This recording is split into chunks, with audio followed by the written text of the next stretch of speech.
Hey y'all, this is Emma Singletary, and I just wanted to share a few words with y'all today in hopes of encouraging y'all possibly. My first scripture is from Psalms 35, and it says, weeping may last through the night, but joy comes in the morning. And this really just spoke to me this week, because even though we are in a hard time, we can just trust that God will bring us joy, and it may be dark now, but the light will come. And the Father will rescue us. And I don't know, it just seems like a lot of people are really just down right now, but God can provide us joy despite all of that.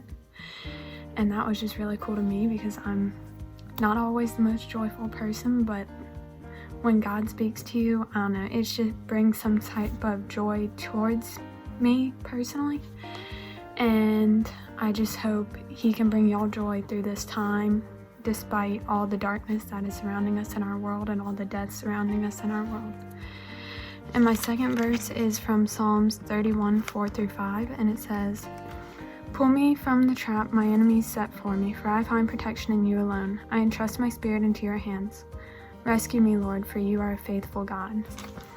And I don't know, this just really, it really hit me. Because it just made me realize that we need to trust God with our lives, and He's the only one who knows our future. We don't know what's going to happen to us in the next hour or even the next day, but He knows, and He will bring us through this and provide what He knows is best for us in the moment. Even if it doesn't seem like it's best for us to us, He knows more than we can ever know, and He knows that if this is where we need to be, then this is where we need to be, and we will be able to look back on this one day and see how He worked His goodness in our lives through this, and it will be able to speak to so many more people than we can even imagine right now if we just all unite together in this dark time and share His word with us. And both of these verses are from Psalms, and I think it just goes to show David went through hard times then. He had people trying to kill him, he had people who didn't like him.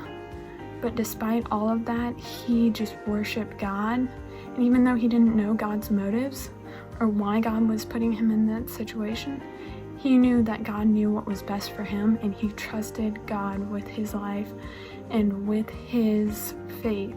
And he just continued to have faith in God despite his wrongdoings and despite everything going wrong around him. And God provided for him and pulled him through.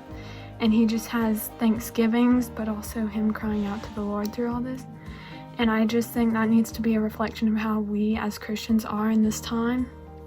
That we just need to cry out to God, and He will bring us through this and rescue us, and we will be stronger than ever before. Thank y'all, and I hope y'all have a great rest of the quarantine.